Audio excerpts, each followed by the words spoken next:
So good afternoon. How are you all today? I find it really interesting as a cybersecurity professional to follow an announcement of open unprotected Wi-Fi access. I thought that was incredibly ironic, so thank you, Matt, for giving me that beautiful setup to talk about cybersecurity writ large. How many people have been encouraged to collect cash from a Nigerian prince recently? 2% of people answer that email. 2%. Enough people answer that email that it's still out there. It's been out there a better part of a decade, right? Spear phishing, very personal. So they send that to me at work as well. I open it, I click on it. My very personal engagement with cybersecurity has all of a sudden become an enterprise concern.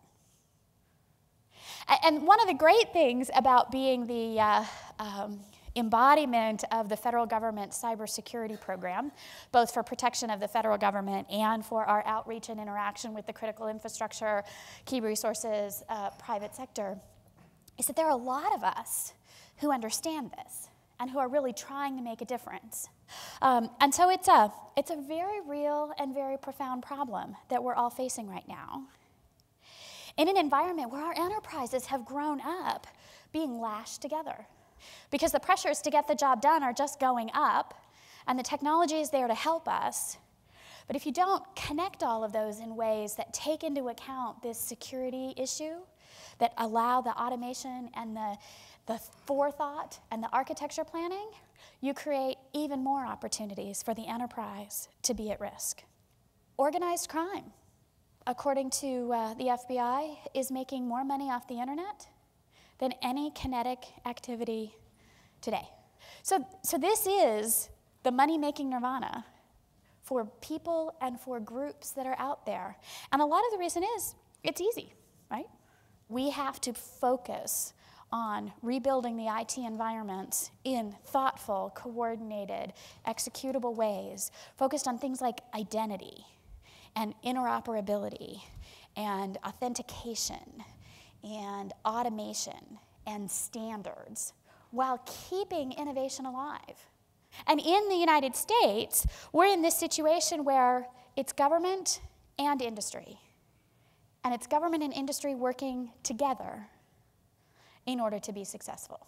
A computer security firm that does monitoring on a for business perspective has seen a 93% increase in the volume of threat actors in their customer base over the last year. And so how do we handle this, right? How do we, as the Department of Homeland Security, in partnership with everyone else, attack a problem of this magnitude? We have a couple of companies of late, over the last year, who have experienced fairly sizable compromises in their network. Identity-based companies, plumbing-oriented in financial markets, major oil and gas corporations, really foundational in the environment. And so we came out and helped, right? We in DHS brought the US government to bear, not just respond to that particular incident, right? To help them see where the particular point of entry was, but build an architecture for their overall environment that raised the security bar of the environment, and then take that piece of information and look at the sector writ large. These voluntary interactions are really a wonderful opportunity for us to partner in order to understand each other, and in order for us to move forward as we are in this place where it is a shared responsibility. We engage the relevant sector-specific agencies. So if it's transportation, the Department of Transportation, banking and finance, the Department of Treasury, the regulator organizations that are associated with that as well, because it is an incredibly complicated world out there, isn't it? Right?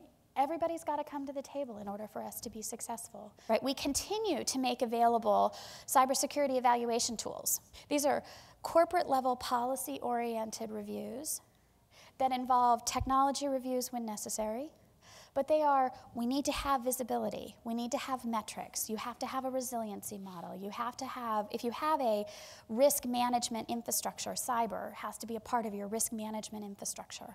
We do this for not just IT companies, but cyber and physical. They aren't so different anymore, are they?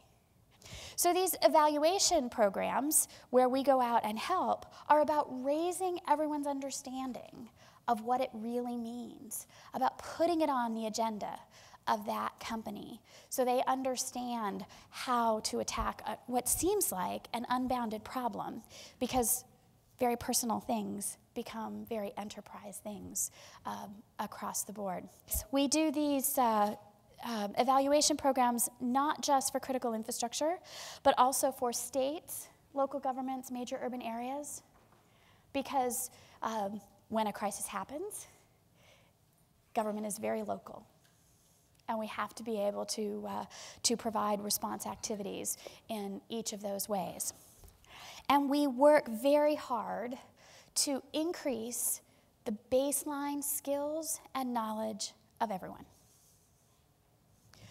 And by everyone, I mean everyone. We have October is the National Cybersecurity Awareness Month, where we spend an awful lot of time talking to people, telling them about this personal to enterprise nexus, helping them to stop what they're doing before they click, think about it, and then connect. That is our awareness campaign. Reflecting back into the schools, supporting things like the Centers of Academic Excellence, where we work to ensure that the curriculum actually reflects an understanding of what cybersecurity needs are and produces people, professionals, who can move into the industry and can be successful. And so let's put standards, put basic understanding in that. But one of the really interesting things that has happened over the last year is we aren't just talking about the end corporation that's experiencing these kinds of issues, right? What we have seen over the last year is target against the middle companies, right? It's not my environment, it's the environment of my suppliers. And so understanding how all of this plays together is an important part of how companies can be successful as they go forward. The Cross-Sector Cybersecurity Working Group, which is a government-sponsored working group with a number of private government and industry-sponsored working group that has representation from both government and industry across all 18 critical infrastructure sectors, sit down and talk about what are the pain points and how do we work together in order to overcome them, to identify the dependencies between all of these sectors, right? So you can't have energy without water, and you can't have water without energy, and how all of those play together. And that really has enabled us to break down this very complicated world into something that we can start tackling. It is something we have to do together. It isn't something that any one person has the right answer, that it was about information sharing.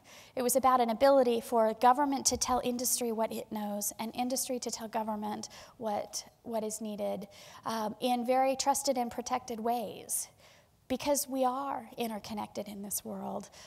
In order for us, it's the way we've been, and it isn't changing tomorrow. And so we need to ensure we have these avenues of communication, because cybersecurity is a technology problem.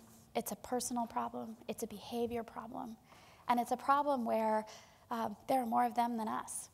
If 2% answer that email, or if they get, if they spearfish to the point that you don't know it's something bad, your very personal decision has a very enterprise effect, and we need to make sure that we are all informed about this and have adequate controls at every level sufficient to minimize the damage of something that is seemingly so inconsequential.